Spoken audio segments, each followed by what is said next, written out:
Vida Pública. Bem-vindos à Vida Pública. Realizado pela Fundação Baldino do Amaral, TV Jornal Cruzeiro do Sul e TV Com, este é um espaço democrático de reflexão e troca de ideias sobre os assuntos que, mesmo sem que se perceba, influenciam a vida de cada pessoa. Nossos projetos de vida, nossas esperanças, tudo aquilo que sonhamos para nós, para nossa cidade e nosso país, passa pela esfera da vida pública. Espaço aberto à pluralidade, Vida Pública é um debate permanente sobre a realidade que nos cerca, para o qual estão convidados você, telespectador, e aqui, em nosso estúdio, todos os que têm alguma coisa importante a dizer. E a palavra hoje está com o engenheiro civil Wilson Unterkircher Filho. Wilson Unterkircher Filho é nascido em 15 de setembro de 1963 em Sorocaba.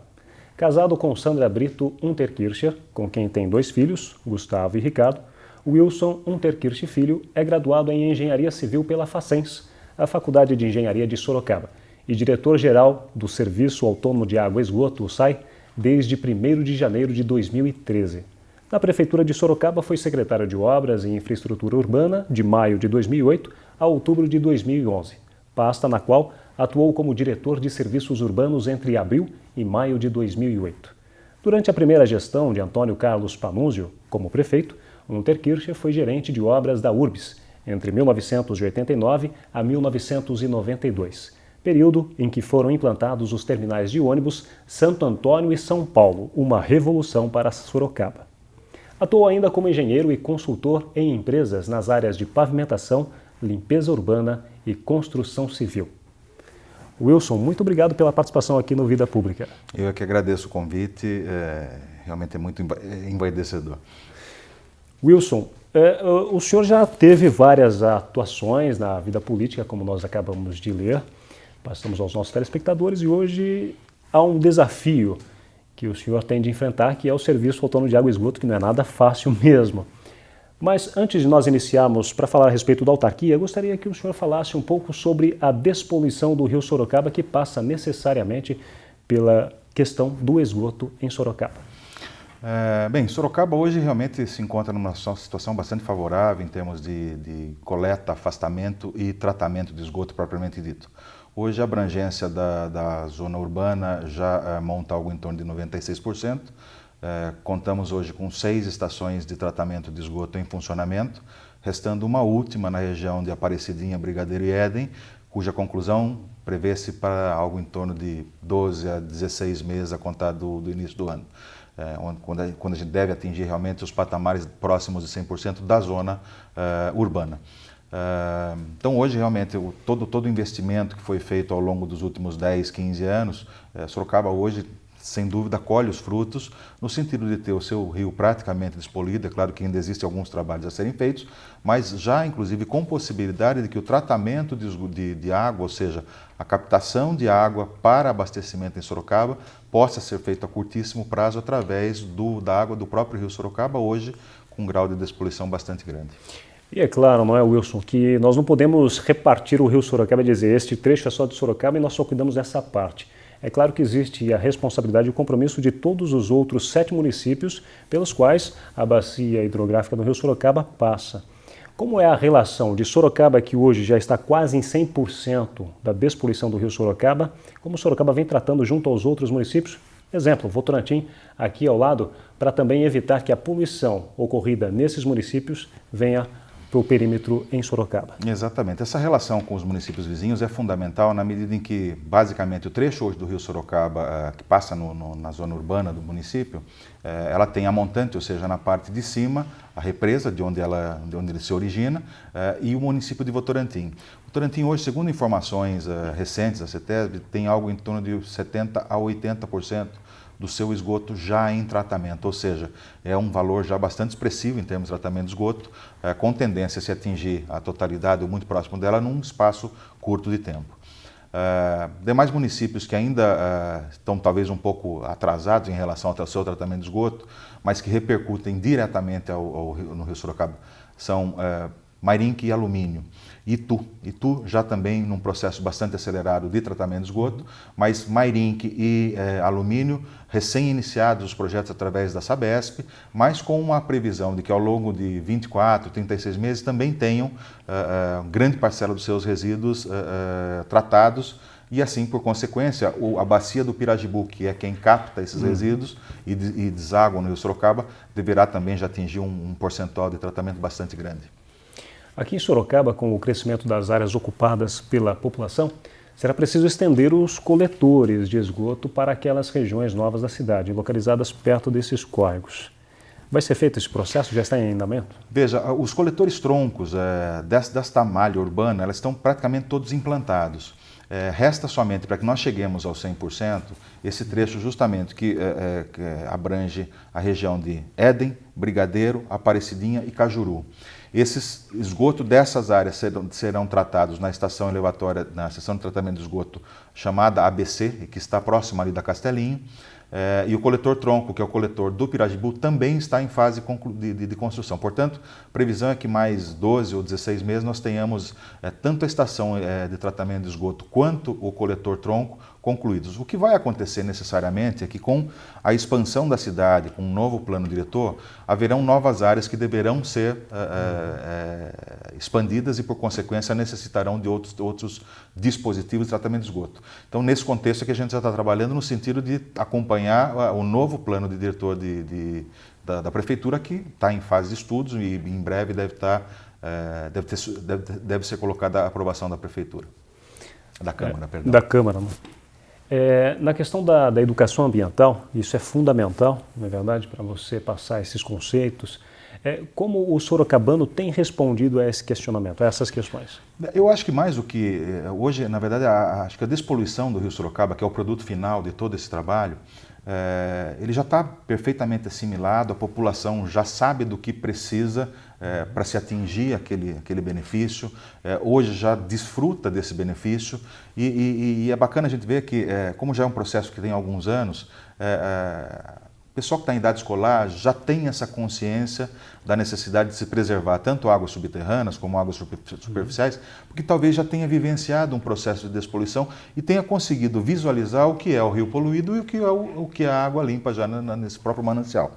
Então, eu acho que Sorocaba está, mais uma vez, um passo à frente na medida em que já há conscientização das necessidades inerentes a um processo de despoluição da envergadura que foi a despoluição do Rio Sorocaba. Represa Itupararanga. Represa Itupararanga é uma preocupação, não só pela questão do abastecimento em Sorocaba, como também da questão da ocupação que vem ocorrendo por esta região. Como o Serviço Autônomo de Água e Esgoto vem trabalhando esta questão? Veja, a Bacia Itupararanga, na verdade, ela é regulada pelo Comitê de Bacias, o órgão fiscalizador é a CETESB, e não há obviamente um problema de quantidade de água, mas sim de qualidade de água, que é o que nós temos que lutar para que seja preservado, para que nós possamos ter uma água de qualidade, como é hoje em Sorocaba, água bruta. Mas a gente tem notado muitas ações, tanto seja da CETESB, em termos da fiscalização das ocupações dessas áreas que margeiam a represa, bem como algumas cidades mais próximas da Grande São Paulo, como Vargem, Cotia, que ainda, segundo informações, descarregam alguma coisa de esgoto in natura. O procedimento deverá ser o mesmo, ou seja, esses municípios deverão ter investimentos pesados em termos de tratamento do seu resíduo esgoto, para que possa ser feita eventualmente até descarga na Itupararanga, mas dentro dos padrões normais de despoluição. Acho que há 3 ou 4 anos atrás, óbvio que isso é monitorado frequentemente pela CETESB, e havia um dos índices que estava um pouquinho fora do padrão, que era o do cianobactérias, que já nos últimos 2 ou 3 anos mostraram uma sensível diminuição, ou seja, provavelmente os trabalhos que estão sendo feitos, tanto pela CETESB como pelos órgãos de saneamento dessas cidades, já deve estar surtindo efeito. Mas, além disso, o Comitê de Bacias, e a gente teve o cuidado, juntamente com a CETESB, de, por eleição, mas acabamos por ocupar, uma dos órgãos que tratam justamente da despoluição ou da manutenção das águas da represa do Tupararanga. Então, hoje existe um representante do SAI que faz parte desse grupo, ou seja, o SAI está, na medida que é possível, acompanhando toda a evolução desse manancial, que para nós é fundamental, sem dúvida. A qualidade da água é uma preocupação do SAI. Inclusive tem até os setores da de telemetria. Eu gostaria que você falasse um pouco dessa medição, como está a qualidade de água em Sorocaba, que o sorocabano consome. Veja, recentemente, coisa de acho que um mês atrás, foi divulgada uma pesquisa por uma organização chamada Trata Brasil, com dados do Sinis, que são por consequência do Ministério da Cidade, ou seja, são informações bastante palpáveis. E Sorocaba hoje é a quinta cidade no Brasil em termos de atendimento de água e esgoto, ou seja, é num ranking de 100 cidades que são as melhores, Sorocaba é a quinta. Em termos regionais, só perde para Jundiaí, que está em segundo. Mas acho que esse é o resultado maior. A qualidade da água servida hoje em Sorocaba ela é muito boa, principalmente porque nós temos um manancial de qualidade, mas, sobretudo, nós temos uma abrangência, ou seja, o atendimento gira em torno de 99%, 100% de toda a população, e do esgoto, por consequência, a coleta, tratamento e afastamento. Em torno de 96%. Então, Sorocaba realmente tem uma condição bastante boa de saneamento básico como um todo. É óbvio que foi feito um investimento muito pesado em termos de esgoto, propriamente, nos últimos anos. Agora talvez seja a hora de investir um pouco mais em água, mas, ou seja, o que você não pode perder é a linha. Quer dizer, a cidade está crescendo e nós precisamos crescer juntos. Se tem alguma defasagem, nós precisamos recuperá-la e andar na frente, porque senão, realmente, se você perder o foco, a coisa é difícil de recuperar. A preocupação com relação à questão da água e da falta de água, com o Itupararanga e o rio despoluído, Sorocaba tem água suficiente para daqui, podemos dizer, 50, 100 anos? Veja, em termos de manancial, tudo leva a crer. É claro que tenhamos. O que vai precisar ver, eu acho que isso é mais uma etapa de toda a conscientização que a população, não de Sorocaba, mas a população como um todo vai ter que ter. A água hoje ela é um bem para a gente inestimável e que se não souber usar com um pouco mais de responsabilidade, ela pode sim faltar em algum momento, não para Sorocaba, mas faltar como um manancial para todos nós. O que eu consigo entender é que, num curto espaço de tempo, quando a gente fala em 15 anos já é um horizonte bastante grande. Muito provavelmente vai haver manancial, mas o que vai haver necessidade é de uma conscientização maior e de uma melhor utilização da água como bem de consumo. Algumas coisas têm que ser substituídas, tecnologia para isso nós temos, mas nós temos que pensar um pouco mais em recuperação de água, em água de reuso para as indústrias. Então, existe realmente uma série de situações que a própria tecnologia, a evolução dela, vai permitir, obviamente, que se consiga economizar água de forma mais efetiva. Sorocaba acho que está muito bem atendido em termos de manancial. A gente vê algumas outras cidades que não têm possibilidade de represa e se dependem exclusivamente do rio, e às vezes o rio não tem condição para tanto, ou seja, para captar e se tratar. Então, Sorocaba, acho que nesse contexto, ela está bem hoje, tem uma potencialidade bastante boa, em função já de uma possibilidade de, em 2 ou 3 anos, nós vimos até a primeira estação de tratamento de água já na região do Vitória Regia, ou seja, Zona Norte, com captação de água do Rio Sorocaba, captação essa, obviamente, possibilitada em função de todo o procedimento de despoluição do rio. Então, eu vejo Sorocaba, em relação às demais cidades, de uma forma bastante boa, por ter Itupararanga e por ter o Rio Sorocaba como capacidade de captação, já possibilitado o tratamento e fornecimento de água através dele. É possível que a água se torne um bem de consumo mais caro do que é feito hoje?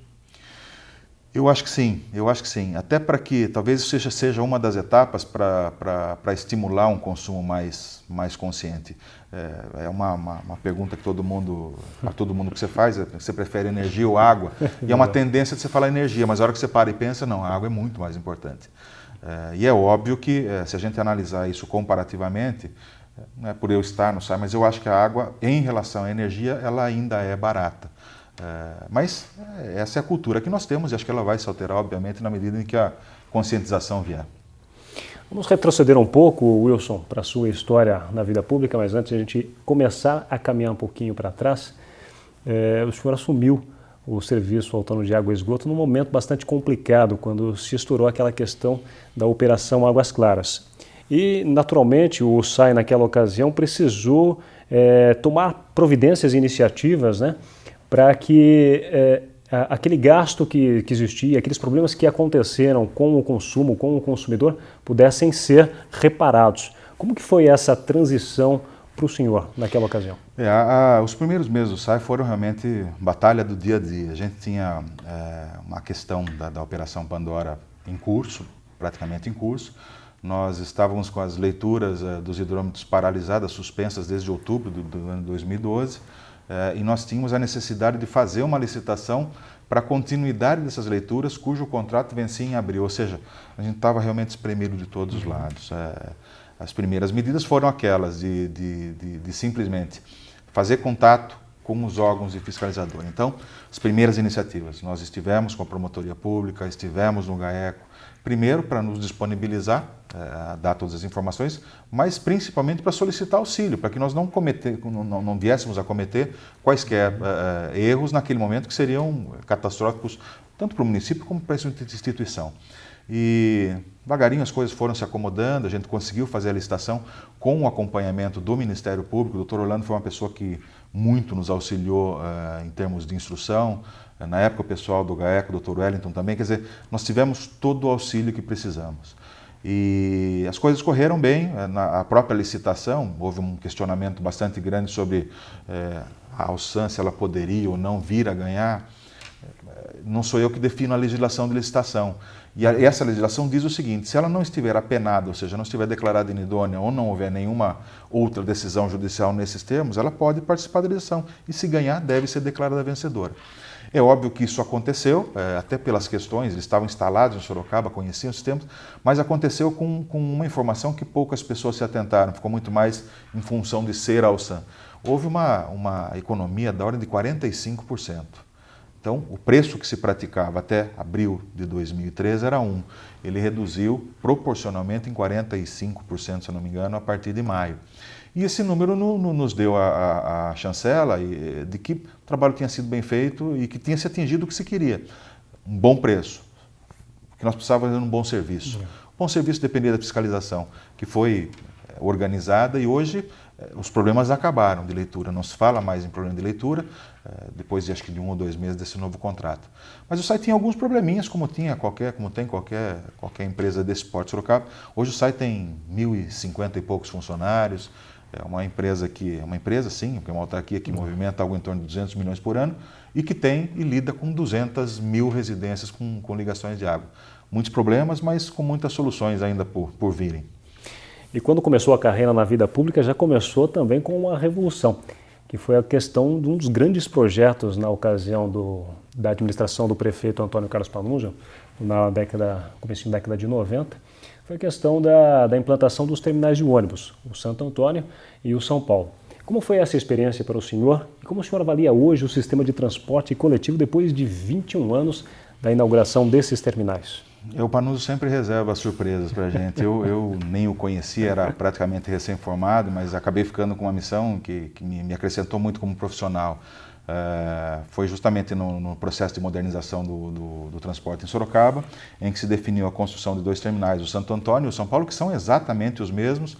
E para as pessoas que já têm seus 40 anos, hoje percebe que eles praticamente não mudaram ao longo desses 20 anos, ou seja, as construções foram sólidas, e eu era o gerente de obras à época e tive a obrigação de coordenar, mas mérito de todo o grupo da UB, sempre foi um grupo muito coeso, com profissionais muito competentes, na época capitaneada pelo José, hoje José Crespo, para a gente era só o Crespo antes, mas ele era o presidente da UBS e foi um desafio realmente, foram acho que 18 meses de obra, numa pauleira danada, mas o resultado está aí. Eu acho que o transporte, hoje ainda Sorocaba ainda é um modelo de transporte, mas naquela época, se você imaginar que o sistema saiu do largo do mercado, e para os mais velhos também, ainda dá para lembrar, era uma ruinha que ligava Francisco Scarpa com Miranda Azevedo, se eu não me engano. Era um trecho de nada e de repente se passou para um sistema daquele porte, com integração da frota, pagando-se uma única tarifa. E acabou, hoje ainda eu não sou da área de transporte, mas talvez haja algumas variações em termos de remuneração, mas o modelo é aquele, né? O que se acrescentou no sistema de transporte coletivo nos últimos 25 anos foram os terminais dos bairros, como Éden e Ipiranga, mas acho que a lógica do sistema continuou, permanece aquele, o que indica que realmente aquele era o modelo, pelo menos operacional, mais inteligente, tanto é que perpetua até hoje. Pelo que se vê hoje em dia, o senhor acredita que esse modelo funcionou? Eu entendo que sim, até porque houve poucas alterações dele. É claro que devem existir deficiências, existem evoluções que têm que ser acomodadas, mas hoje muito mais associadas ao trânsito propriamente dito do que ao modelo do transporte.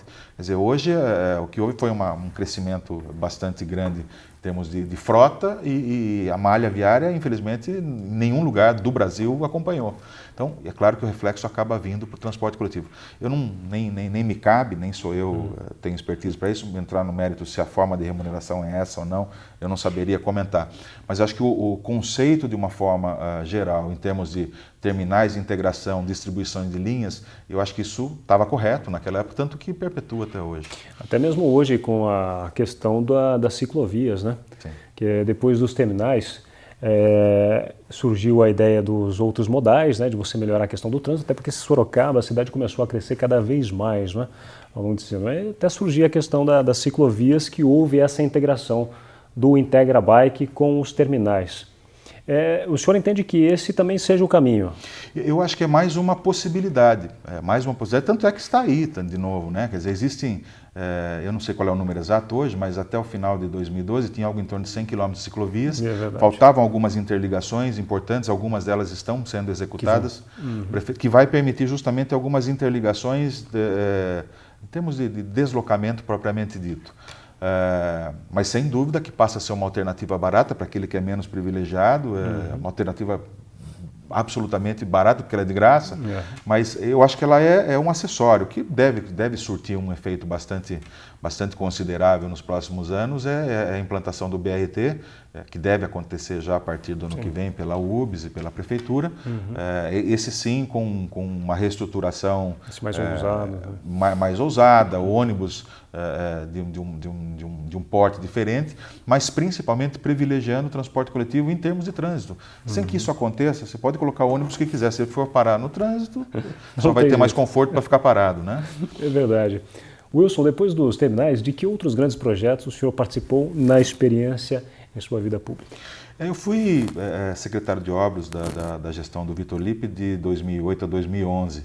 A gente fez muita coisa, muita obra, mas acho que teve uma obra que marcou, que foi a elevação da Marginal. Ela era uma obra polêmica, muitos disseram que não surtiu efeito, enfim, só a gente que participou daquilo sabe a envergadura do trabalho que foi feito. Eu diria para você, na época eu escutei muito que aquilo não se terminaria em 30 dias de jeito nenhum, e a gente acabou conseguindo em 26 ou 27 dias entregar a obra. Mas acho que o principal de tudo, é claro que ela tomou uma conotação de que ela foi feita para evitar ou para acabar com os alagamentos na Marginal. Primeiro, isso em nenhum momento foi dito que era para acabar, nós iríamos ter sim uma redução substancial, e o número foi da ordem de 90%, que acabou se confirmando depois. Mas principalmente, e pouca gente notou isso, houve uma reconfiguração geométrica da Praça Lions bastante acentuada. Foram criadas 3 faixas de acomodação naquele momento. E o projeto da elevação, propriamente dita, para tentar resolver o problema das enchentes, ela estava literalmente associada. Ia-se fazer uma intervenção para melhorar o aspecto de fluidez. Isso significaria o quê? Praticamente destruir toda a Praça Lions, porque ela tem que ser reconfigurada. E aí surgiu a possibilidade, vamos agregar valor nisso. E aí a gente fez aquela obra. Eu seria suspeito de qualquer forma, mas acho que os números estão aí. Nós tivemos algumas interrupções, é óbvio, depois da conclusão da obra, mas foram sempre interrupções rápidas que não necessitavam daquele grande trabalho que era de limpeza no dia seguinte. Porque se ficasse com meia hora de Marginal cheia, você acomodava uma quantidade de material orgânico brutal que demorava às vezes um dia para limpar. Então, eu acho sim que está lá, a obra está lá, ela surtiu o efeito que se esperava, mas principalmente permitiu uma fluidez na Praça Lions que, se a gente parar para pensar, ou se você procurar no Google, você vai ver que eles ficaram completamente diferentes e possibilitaram movimentos que não existiam antes.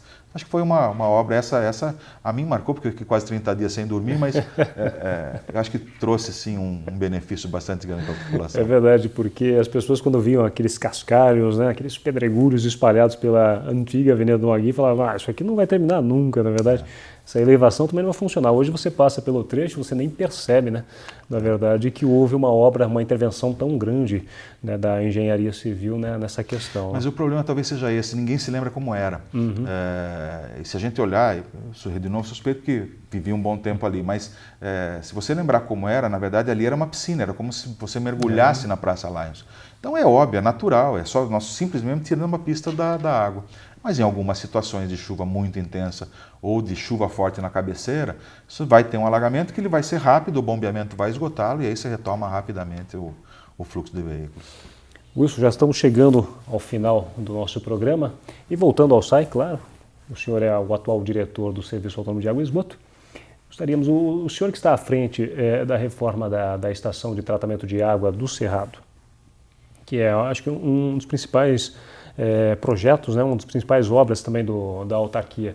O que está sendo feito? Como é o desafio de parar a estação que abastece 95% da cidade? E recentemente tivemos aquela interrupção que foi até rápida, né? Não teve tantos prejuízos assim, né? O pessoal da assessoria comunicou todos os veículos de comunicação para avisar toda a sociedade daquela região que faltaria água naquele domingo. Como que está sendo feito? Qual é esse desafio para o Wilson, diretor-geral da autarquia?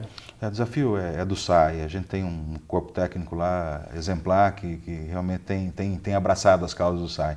Mas o principal motivo dessa reforma, de repotenciamento que a gente tem chamado da Estação de Tratamento do Cerrado, é em função da região, de algumas regiões, mas principalmente a Zona Norte.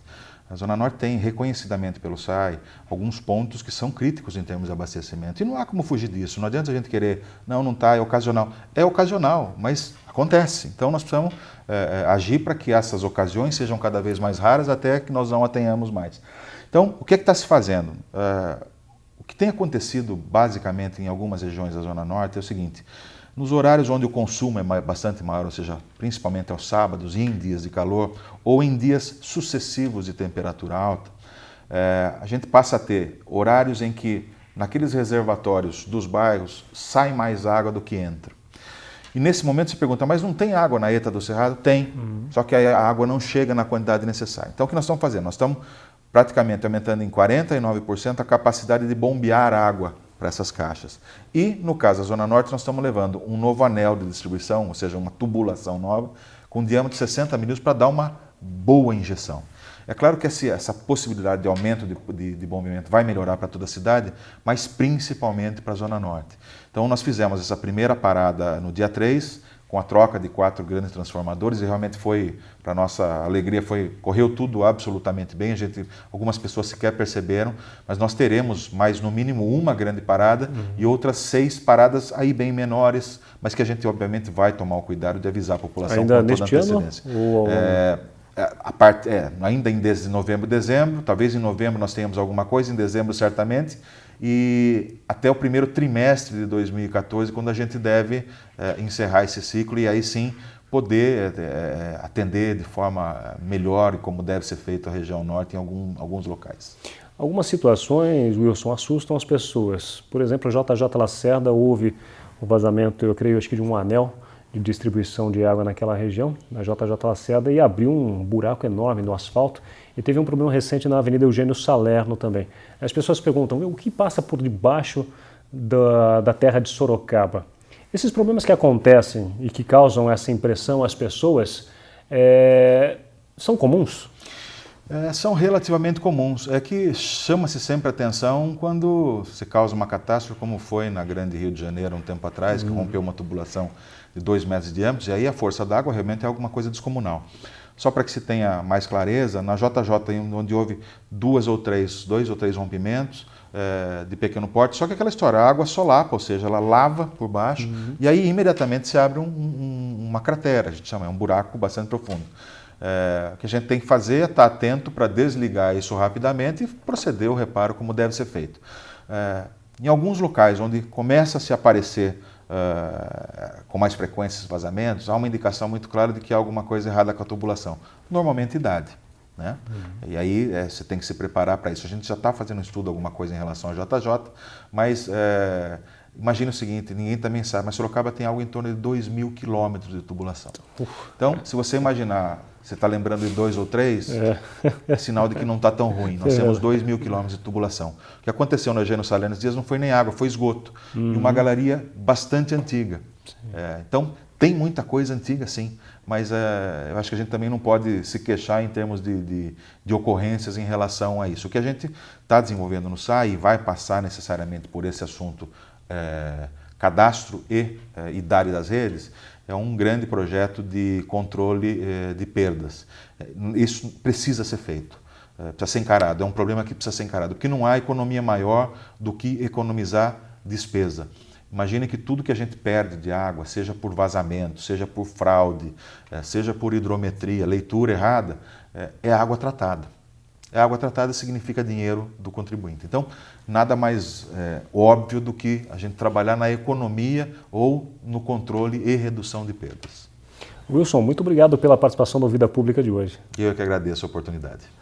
O Vida Pública de hoje conversou com o engenheiro civil Wilson Unterkircher Filho, diretor-geral do SAI, Serviço Autônomo de Água e Esgoto. O programa Vida Pública pode ser assistido no canal de vídeos do portal Cruzeiro do Sul em www.cruzeirodosul.inf.br e na TV Com, canal 7 da NET. O Vida Pública de hoje fica por aqui. Até o próximo.